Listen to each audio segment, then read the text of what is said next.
Техас. Я Техас, половлю. Карпаты, я Техас, я чуть не разумеешь прием. Нестор, я Техас, я чуть не разумеешь прием. Техас, я Нестор, чуть разбираю вас на Липину, прием. Я Техас, Нестор, плюс. Черпай, я Техас, я чуть не разумеешь прием.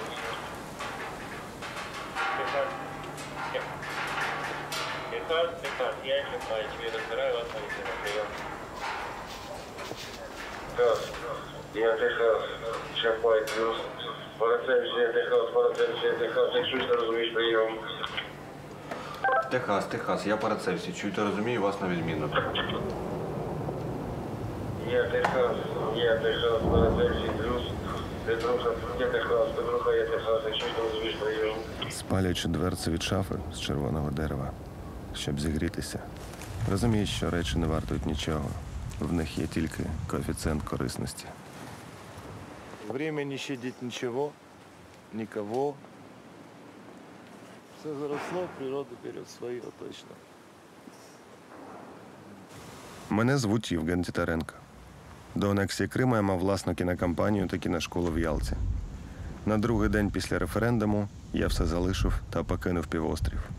Почалася війна. В різноманітному інформаційному шумі мені було важко розібратись, і я вирішив як документаліст поїхати на схід, щоб подивитись на власні очі, що там відбувається.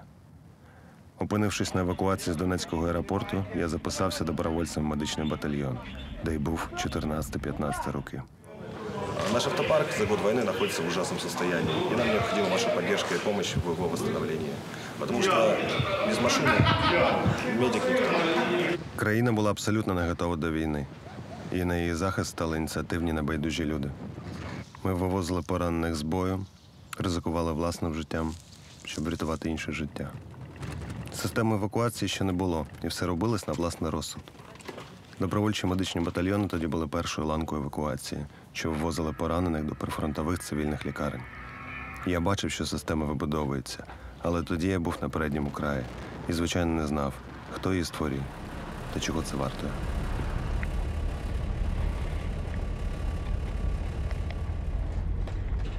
Наверное, одна из немногих хат, которые остались здесь, да? Нет, ну тут пооставались хаты, которые, но не все, скажем так, условно жилые.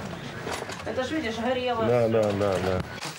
Тут рядом просто наша позиция была первая, госпитальерская. Я знаю. Да, Вы стояли впереди по Олимпийской, Олимпийская 2. да. А обстрелы как тут? Ну, вечером услышишь. Стою именно на тяжелых. Тяжелых, крайне тяжелых, те, кому надо именно доехать живых в тяжелом состоянии. Так. Ибица включила. Кто-то включил обогреватель. Если сейчас не надумается, что это было, останутся без света. Все, сейчас я пойду со светом. Разберусь, бо у нас не все контрактники понимают, почему не может обогреватель от этой сети работать. Все, Ибица доехала.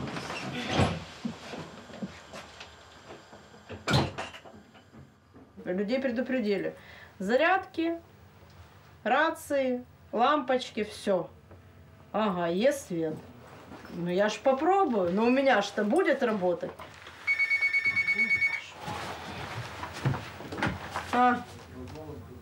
Провод. Покажи.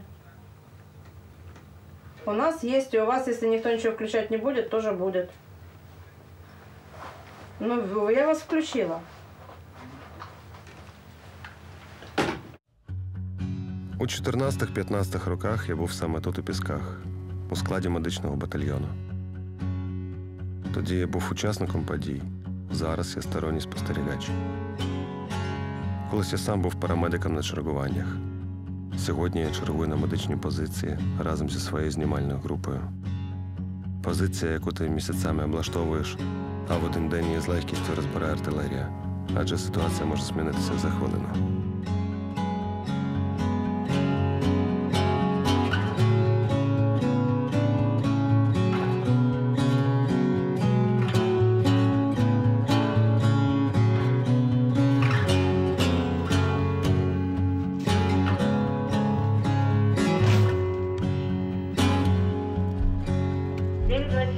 Я Терен, знаходжусь на черговому прийомі. Прийом. Терен. 5226, прийнято прийом.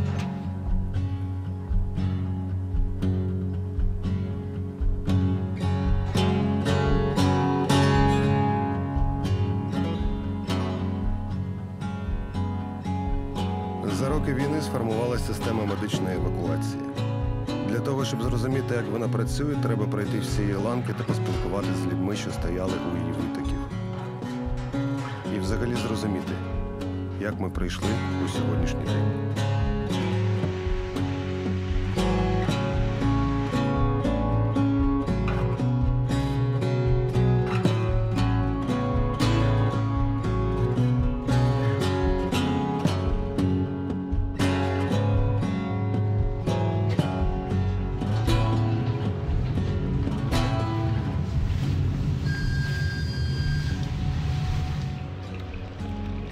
До війни я працювала на керівних посадах в промисловому секторі. А на початку російської агресії Дніпропетровська облдержадміністрація набирала в команду ініціативних людей. Так я попала за своїми пропозиціями в команду, в якій працюю вже 7-й рік. За напрямком цивільно-військове співробітництво, допомога пораненим захисникам АТО, вже операції Об'єднаних сил, і також медична допомога демобілізованим захисникам. Набралася команда таких, скажімо, людей, яких не заставляють працювати, а хто в такій складній ситуації готовий працювати.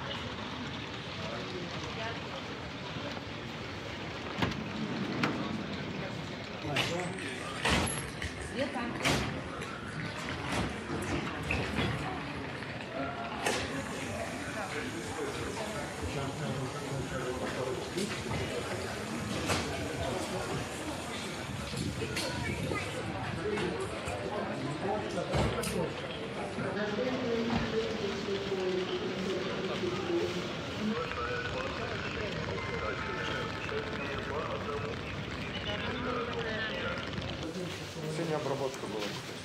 Да? Там еще небольшие дефекты остались. Так, доброго дня. А за рахунок чего? Чего температура? Ну, множественные раны же у них здесь вот. Значит, вот здесь дефект есть, но уже закрытый кожей. Вак поставили. Температура откуда, Володя? Чего он херачит? Здесь дефекты. Здесь же все. Конечно, у него же было до 39,5. Привет. Ты с последнего борта, да? Не відійшов, я бачу, да? Ну, давай. Так у нас тут подія, яка, дивіться, тільки приземлився самоліт в Києві. Скажи, що було? Хто тобі зателефонував? Дружина. Опять вона йому народила другого Ну, сина. ти вообще молодець. у мене. Так що Закрыли дефект, слава Богу. Я є керівником всієї медичної служби Збройних сил України. Мої задачі – керувати медичною службою, розвивати медичну службу, щоб лікарі, які вибирають професію військового лікаря, вони не жаліли про те, що стали військовими лікарями, а гордилися тим, що вони оділи погони. Ну, ми розказуємо, показуємо все, що робимо. Такого досвіду, як у нас, ну, немає, да. І ми в специфічних условиях, ми воюємо на своїй території, маємо можливість всі новітні технології застосовувати, прямо починаючи майже з цивільної лікарні або з мобільного госпіталя. Як діла? От наш унікальний пацієнт наш. Скільки ми тобі операцій в минулому році зробили? 9 операцій. Волноваху ти спочатку? Да. Спочатку Волноваха, потім Харків. Потім тут разів 5, да, я тебе оперував. Немає підшлункової, немає 12 палої кишки, немає жовчного міхура, немає часті шлунку, але віно. молодець. Давай. І дуже важливо, що ти допомагаєш їм лікувати себе. Ні, саме головне, що він позитивний в всьому, він ніколи не поскаржився ні на що. У нас за кордоном ми декілька людей таких втратили, він у нас живий, слава Богу.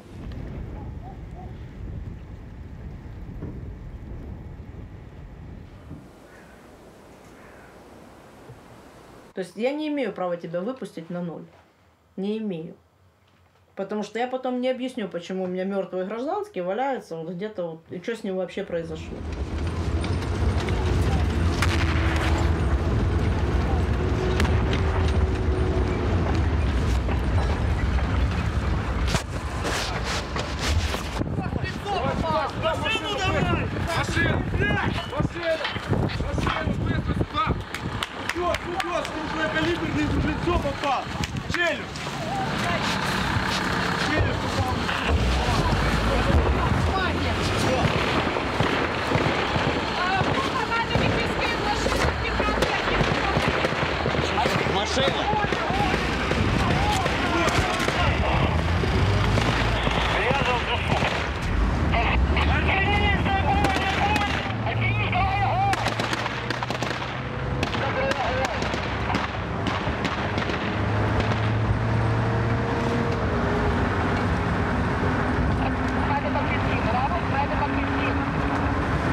Вок взорвался.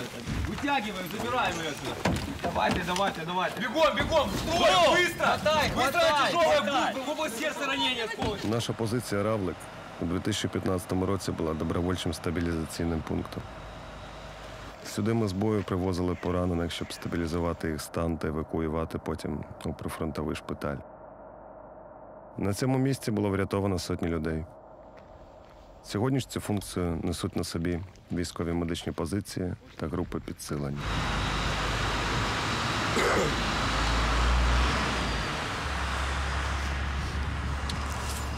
Привет! Мама, у тебя, кажись, пневмония, острый бронхит, а второй – это зуб. Зуба сразу. Зойка, мы его исцелили только что. Давай еще кого-то исцелим. Давай. Позиція називається «Равлик». Чому равлик? Тому що тут стояли медики. А медик як равлик. Іноді, а іноді ні. Це була моя кімната.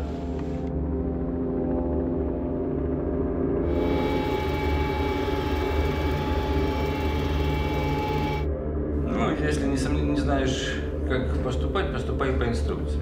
Поскольку я являлся, на тот момент и являюсь старшим авиационным начальником аэродрома Днепро, пассажирские перевозки, багаж, почта, грузы. Ну, поскольку вы же понимаете, что аэропорт, он как церковь, здесь все бывают. Первый прием пострадавших на этой войне начали с 18 марта. Связи не было, телефоны глушились, появляется вертолет, с чем, кто, как. Мы были, в общем-то, работали скорее, но сразу самое главное, наша задача была моя и направленность – это приведение хаоса к стандартам, к пониманию, как мы это делаем. Я сказал, что действуем согласно аварийного плана, в котором есть раздел «Прием, сортировка и распределение пострадавших при авиационном событии». Одно дело тренировки, а другое дело люди реальные, все эти реальные дела с реальными эмоциями, с реальной кровью, с проблемами, которые психологическими. Я это предполагал в своей военной жизни когда-то там, когда я был истребителем военной службы. То есть эти там знания, которые у меня там были, я их просто достал из сейфа и начал применять опять. Для начала я разделил структуру нашу на две части. Одна занималась той основной нашей деятельностью гражданского аэропорта, а вторая из людей, которые служили в армии, которые занимали какие-то руководящие посты, сформировал вторую структуру, которая управляла процессами, связанными с обеспечением эвакуации, охране, обороне, волонтерскому движению. То есть изначально уже база замотивирована людей, которые инициативные для того, чтобы... Они всегда есть. Их нужно просто объединить и повести за собой. Я превратился в центр такой коммуникации со всеми по эвакуации. И причем была такая информация. Мы тут в селе таком-то, нам надо забрать, у нас там 2 200-х, 3 300-х. Где, в какой район? Хоть всю ночь ползаешь на горячках по карте, которая на полу расстелена, ищешь в масштабе, где это село, определяешь, где это может быть, выводишь туда других людей, потом приводишь туда вертолет. Были случаи, когда группы имели автотранспорт, а были случаи, когда группы попадали в такую ситуацию и оставались без транспорта. Поэтому тут очень все было творчески, и это происходило день и ночь. Людей нам привозили прямо с передовой.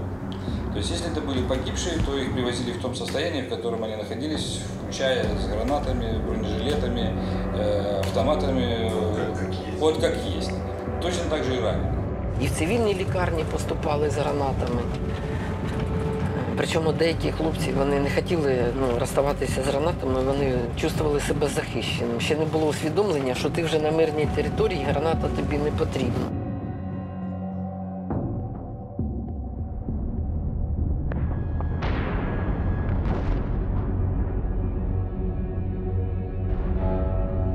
Потом такая пиковая нагрузка на нас произошла, когда расстреляли Зеленополе. Мы приняли в день 272 человека. Это первый раз, когда мы бросили клич волонтерам, что мы сами не справимся. Какое у него ранение, его надо помыть, его надо привести в какое-то состояние стабильное. И скорой помощи не хватало на тот момент. То есть они делали не один рейс, что раз и всех забрали. Без нагрузок, да? З короткими. Ну да, без навантажень. Ну тобто 3 тижні ти не воюєш. Так. Що? Що так? Ну так цілу зиму вдома сидів. Війна відміняється. Мы увидели, что они не имеют связи с родственниками. Мы начали волонтерам обращаться за мобильными телефонами, чтобы они оставались на контакте со своими родственниками. Так багатьох питаєш, там, ну ти вже родичам сказав, що ти вже на мирній території. Дуже багато казав, та ви що, вони не знають.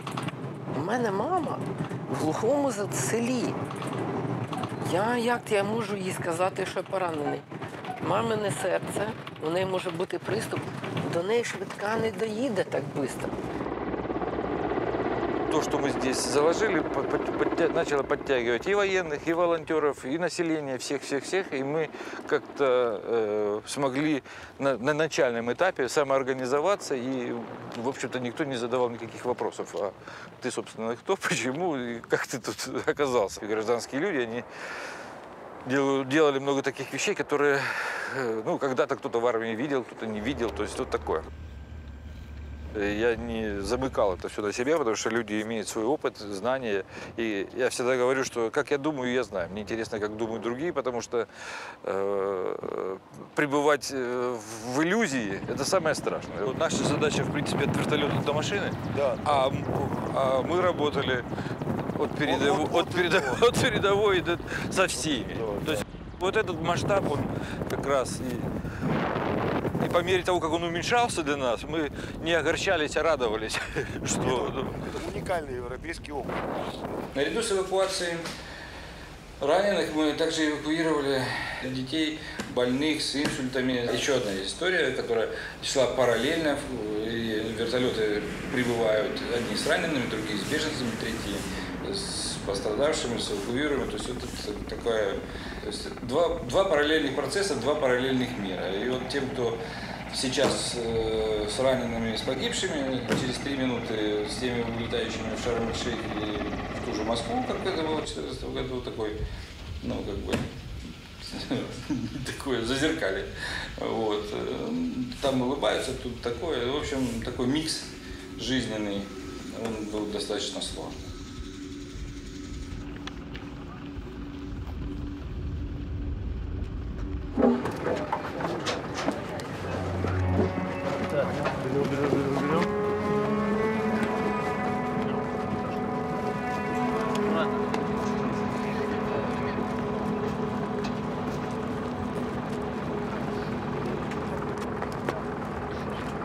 Особисті речі, які є? Нам тільки треба на подушку. сразу подключаю. Чуть-чуть вперед. Не, дальше. Еще чуть-чуть. Да, чуть-чуть. Еще чуть. Система сейчас работает, она работает эффективно, но мы понимаем, что в любой момент объем, непрогнозируемость развития событий может внести хаос, и мы к этому готовы, потому что мы 14-й год не забудем, и мы понимаем, как мы будем поступать.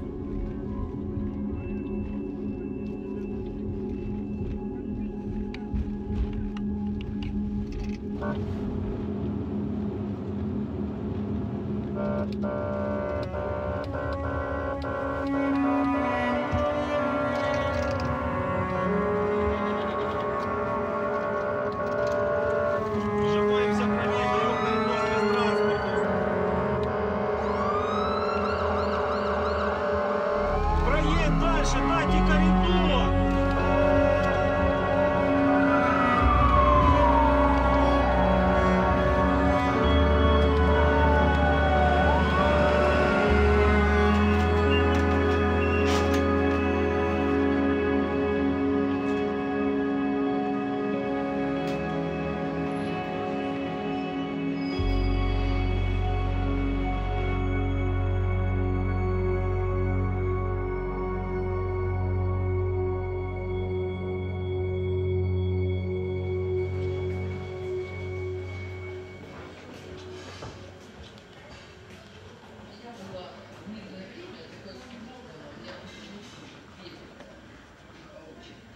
Тебе почистить банан.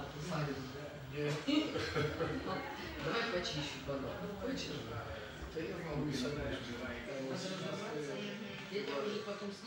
Травма или аку, или бар. А где ты лечился, как раньше? Попадал в госпиталь? Куда? Где? У нас? Разберемся. Надо было сразу тебе сказать, теряем время. Я не втомився, сили я маю, я ворогів у світі не пускаю, наче два різні світи. Я не втомився, а ти? Я не втомився, сили я маю, я ворогів у світі не пускаю, наче два різні світи. Я не втомився.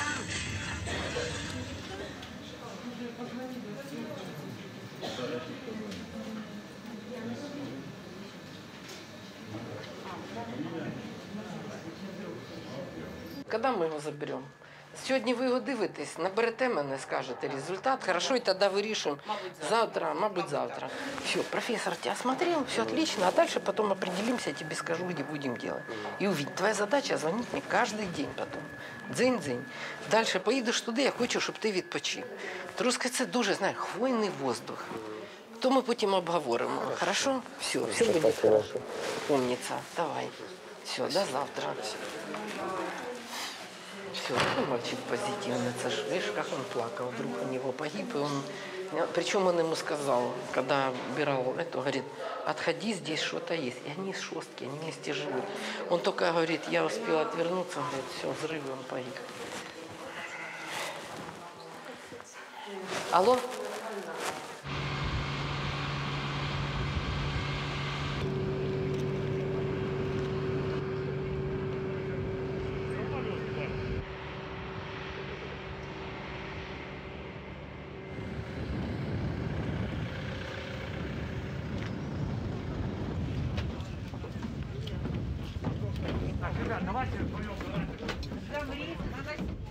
Так, ты шел самый тяжелый. Довез сюда отдельную ложь.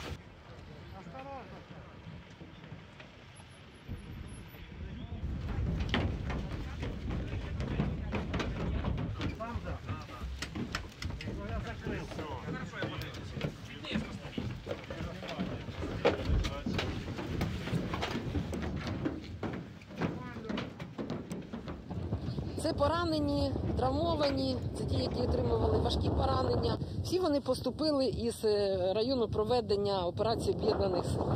Тобто це насправді планова схема, це не тому, що переповнені шпиталі? Ні. Це зараз ви бачите звичайну постійну роботу.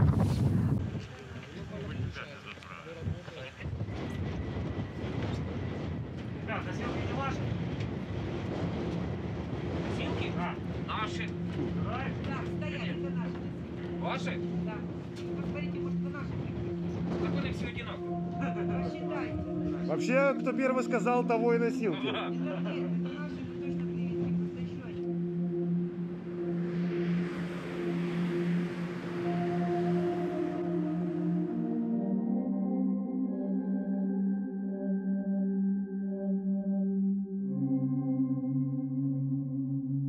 Моє знайомство з Міністерством оборони розпочалося з моєї вимоги розгортання мобільного госпіталя тоді ще в місті Красноармійськ. Тому що цивільні лікарні, які приймали наших поранених, хворих, травмованих, вони просто задихалися із-за відсутності ліків і великого потоку ще й біженців. Тому, вивчаючи, аналізуючи ситуацію, я поїхала в міністерство вимагати розміщення мобільного госпіталя. Так і з'явився 66-й мобільний госпіталь. Треба, щоб посипали дорогу сьогодні до Hyundai. Ви зателефонуєте цим місцевим? Чи вони вже посипали? Доброго дня. Я кажу, навіть мороз вас не заставить кинути палити, да? Як дуже легко кинути палити. Ви при собі носите постійно цигарки, які ви курите. Але не підпалюєш цигарку і куриш її пусту. Зрозумів?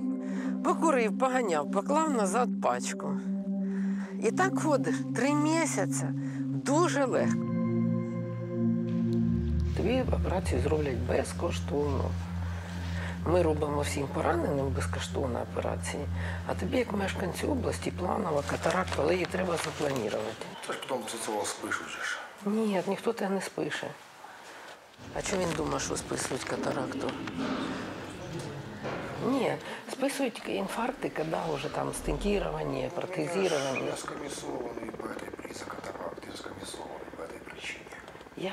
Так коли вона в тебе є, а коли тебе прооперували, в тебе катаракти нема. Зрозумів? Пришел, мне сразу сказали, хочешь, скажи, идти? Нет, спасибо. Значить, домовилися. Да. Все, я тебе на обстеження. Таня хай зателефонує. А ви мені обов'язково, бо я знаю, воно коли болить, воно так мучає, що взагалі. А ви з якої області? Ви нормально, це сидить треть ліву ногу, а ви праву.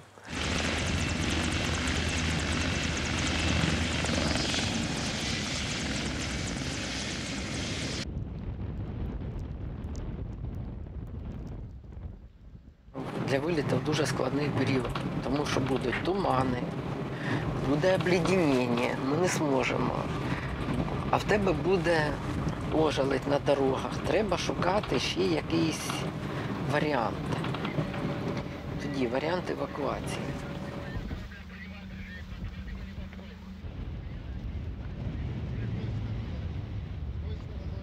Оскільки я часто їздила тоді в зону АТО, тут я взнаю, що пустили Hyundai.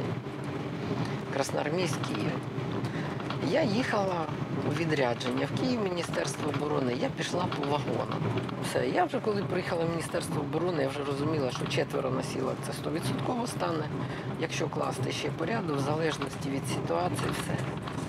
І зразу приїхала з пропозицією. 20 хвилин. За 20 хвилин домовилися. І в той же день мені телефонує головний хірург і каже, в мене є 2 важких, тут голольот, може спрацюємо?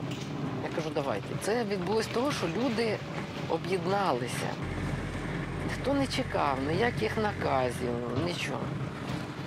Військові тоді, звісно, за свою ініціативу получили спочатку. Спочатку, як то кажуть, получили по башки, потім получили подяки. Знаєте, як буває.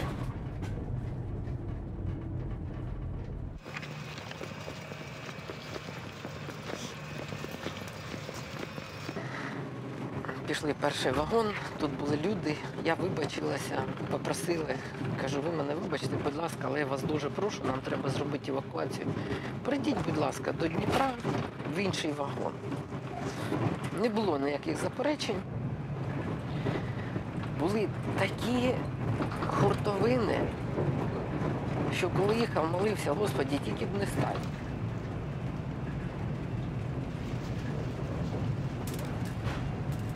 І коли Hyundai немає погоди, як ми сьогодні з вами їдемо, ви бачите, який голольот, які величезні ризики.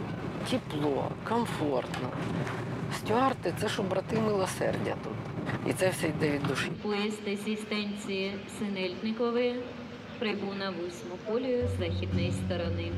Вихід пасажирів до міста та зупинок громадського транспорту через Дони та пішохід. Є такі люди, які кажуть, я нічого не можу, там в мене наказ. Є такі люди, які міняють систему. Вони надають самі різні пропозиції.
Цвет нации погиб в 14-15.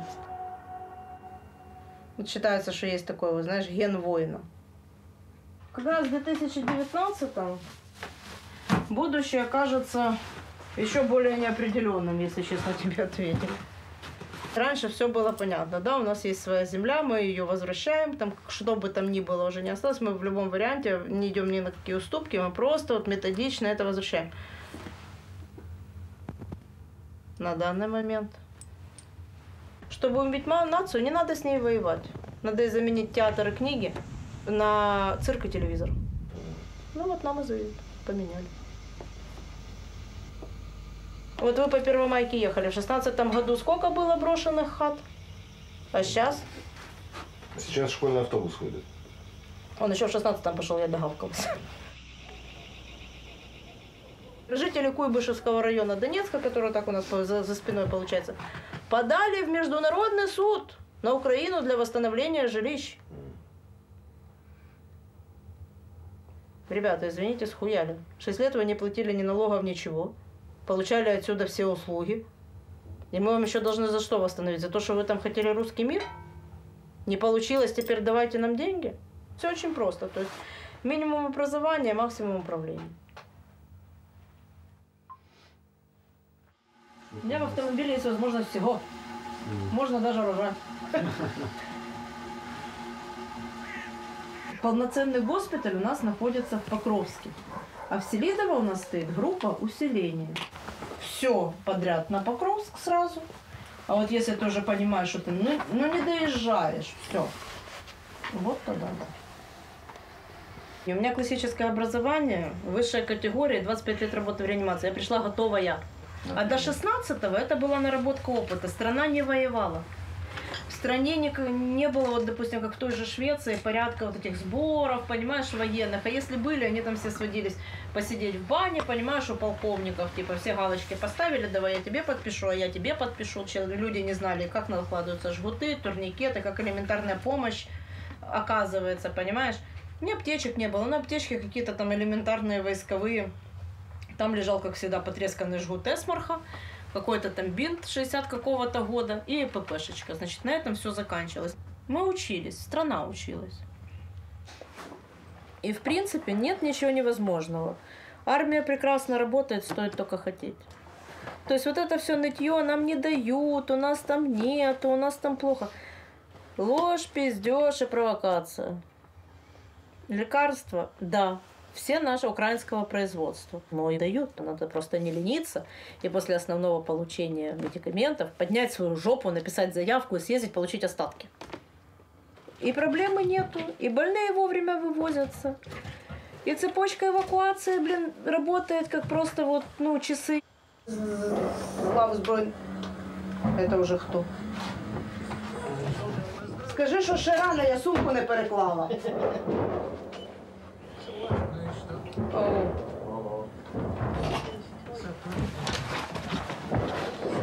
Я кажу?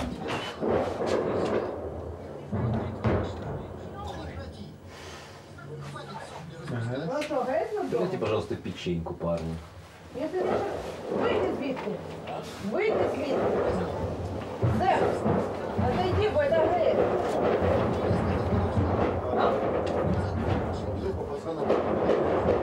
Выходь, блядь. Если они мне, сука, сейчас разъедят люстру, блядь, я их падла покончаю сама. Люстра стоит на машине 24 тысячи, ты шо?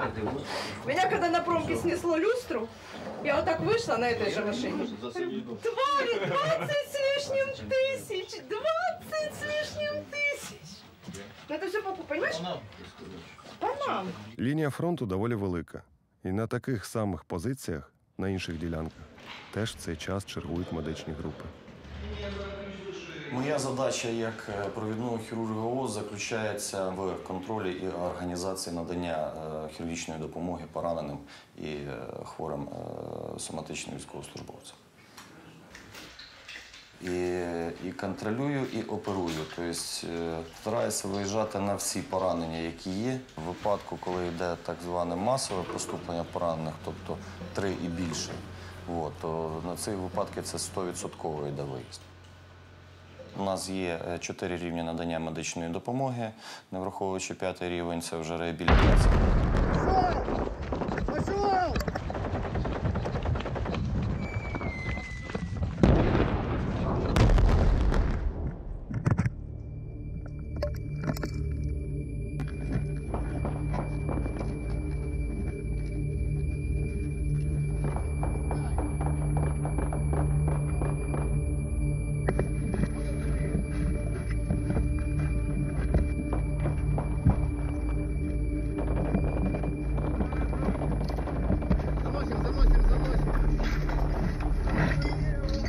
Буквально з моменту поранення, тобто інформація на протязі хвилини-двох вже вона є. Процес відпрацьований до дрібниць.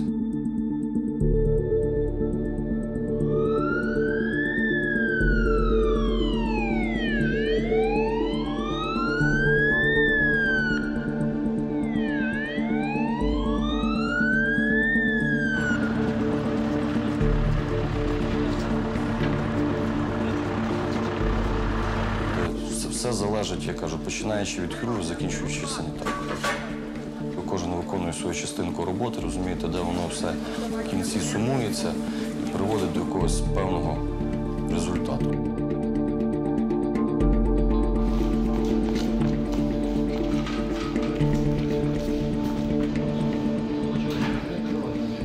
Вся робота, вона спрямована на досягнення позитивного результату. Врятувати життя і максимально покращити здоров'я.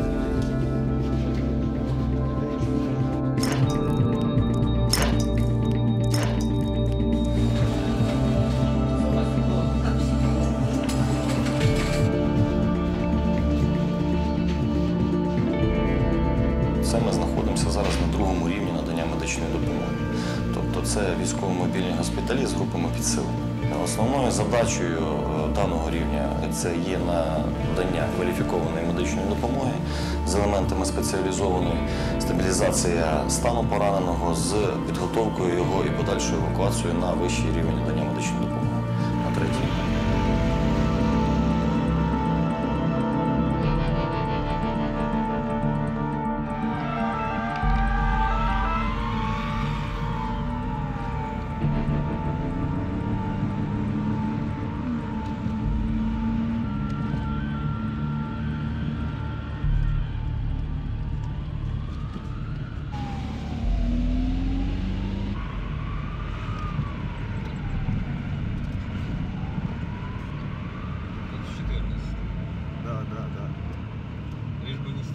с ними. Мы с ними, парни!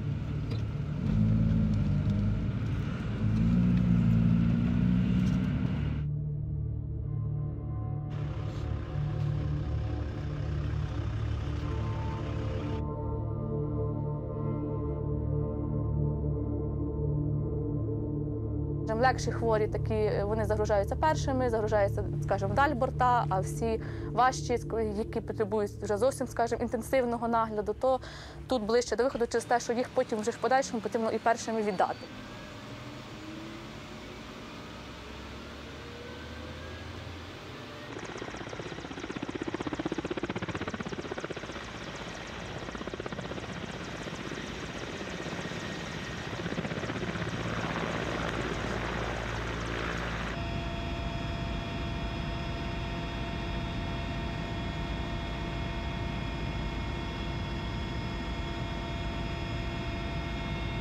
Кожен виліт наш, він такий важкий, бо ти не знаєш, чого очікувати від кожного хворого і від кожної ситуації.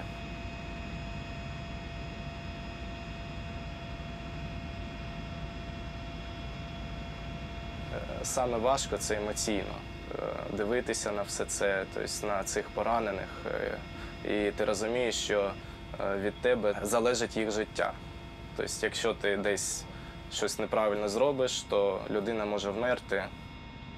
Щоб виконувати обов'язки в цій професії, це насамперед це сміливість і холоднокровність. Кожен хворий, це по великому рахунку у нас виходить як ящик Пандори, не знаєш, що тобі чекати, в принципі.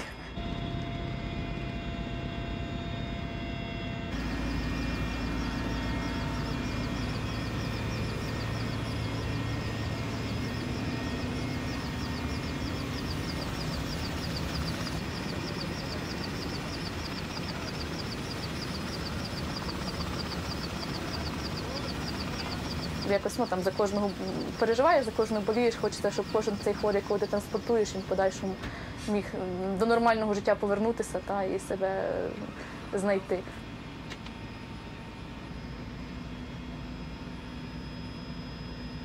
Жестами, поглядами, мімікою ми вже одне одного вивчили, вже знаємо. Тобто я бачу по Дімі, по лиці, що робиться, він бачить по мені. І якось так, вдається нам працювати, ми вже якось притерлися, спрацювалися.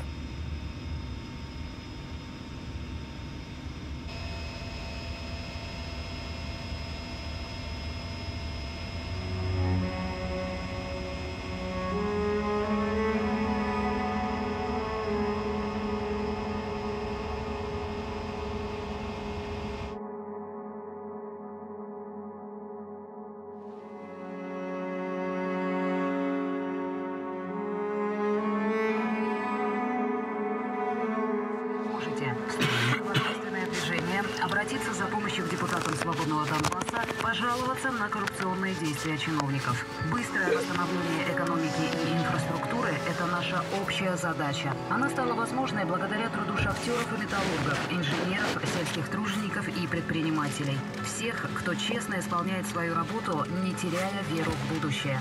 «Свободный Донбасс» – сила народного доверия. Онлайн-приемная общественного движения «Свободный Донбасс». Новороссия Рокс.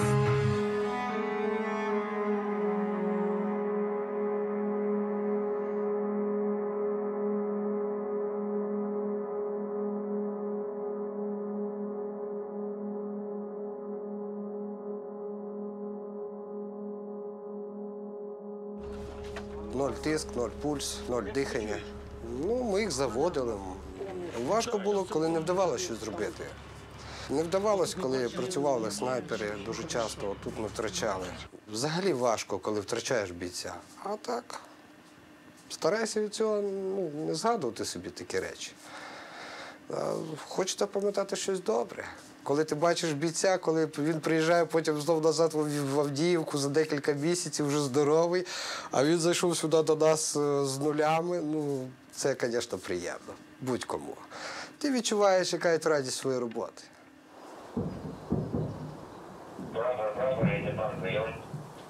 Що у вас там? Ну, то скажу, все нормально з нами.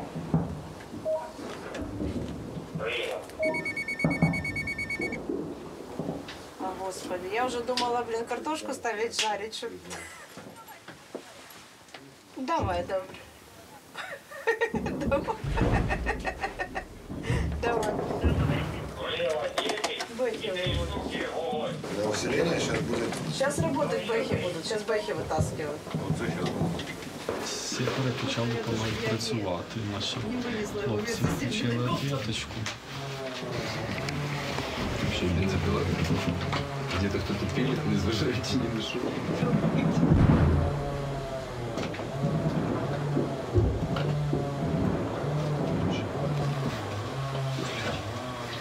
Что? Хапу. Невозмутимо. Вообще по. Оце моїй жінки повезло. Сказано рубать, пофиг. Давай, переклади.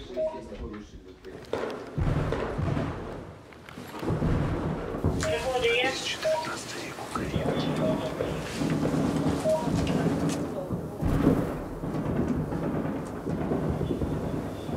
Ну, у меня не было ни одного 200-го, слава богу, на бортах. Умершие в госпиталях через сутки 2-3 были, да, но они уже не входят в потери эвака. Сейчас. Говорил, я еду, смотрел.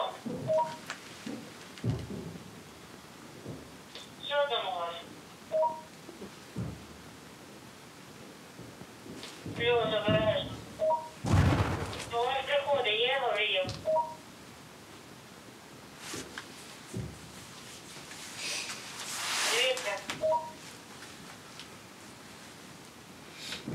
Видишь, далеко мы их не слышим, Ирку слышим.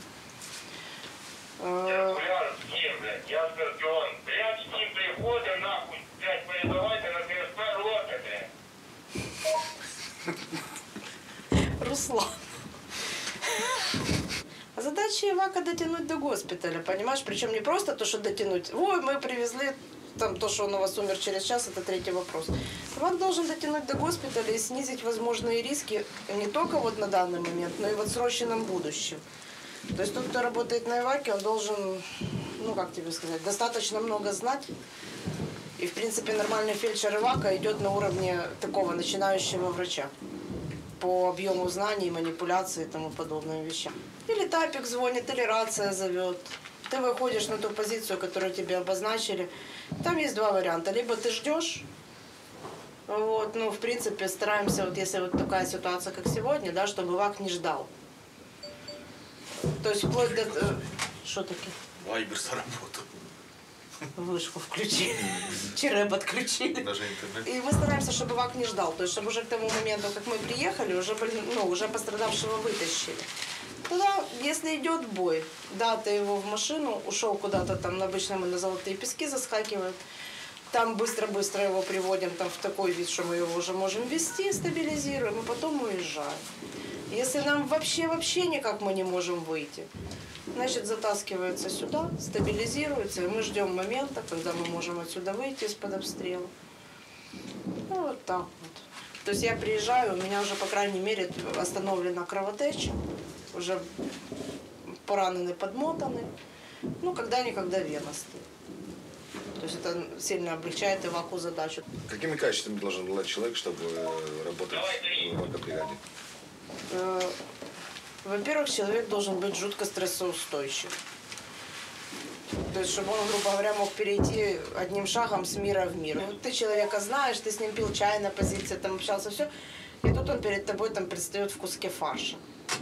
Не все просто с этим могут справиться. Нужно обладать там огромным багажом знаний, там, потому что выходят постоянно новые препараты, фармакология не стоит на месте. Ну вот. И помимо того, что ты умеешь делать, надо как бы уметь еще что-то, потому что у нас в бригаде, ну, как бы не держатся люди, что вот я только водитель. Сел, сложил лапки, я жду подвиг. Или там я только фельдшер тоже. Я вот...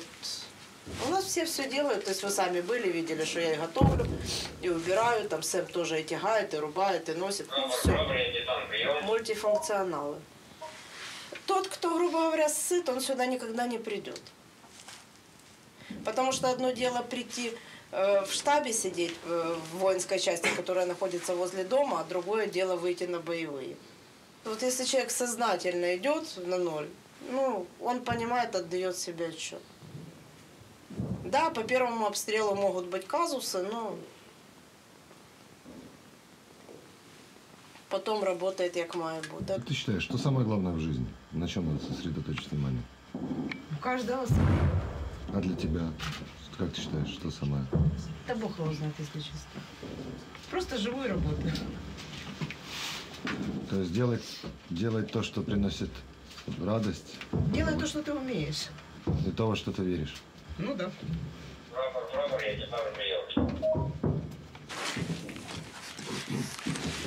Аня, а сколько лет ты себя ощущаешь? Внутренний Ну, голос. у меня такое впечатление, что где-то застыло в 30-ке. 30-ки.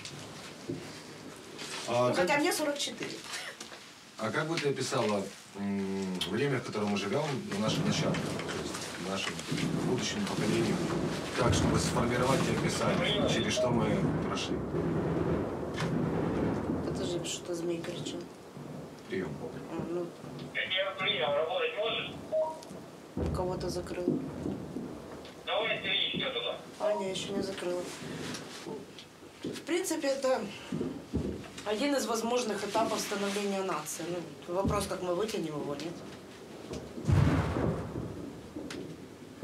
Что нужно, чтобы наша страна была успешным процветающим государством? Вот. Чтобы наша... Ну, это просто, понимаешь, людям надо выйти из своего вот этого равнодушия, закрытого мира, как я говорю. Что у нас сейчас, к сожалению, ну, в принципе, наверное, процентов у 90 украинцев, да, заканчивается Украина просто тупо за дверями квартиры. Просто надо понять, что это. Она не заканчивается за дверями. Понимаешь? Готовы. Пошли.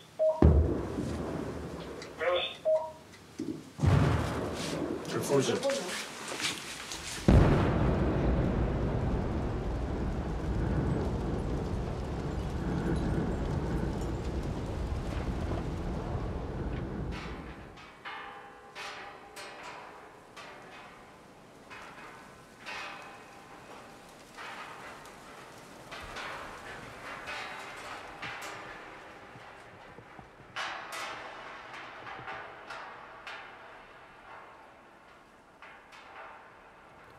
Сонце стоїть над червоними соснами. Всі ж ми розуміємо, з чого робиться наша історія. Історія – це тінь, яку відкидають живі. І тінь, яку відкидають загиблі – це теж історія.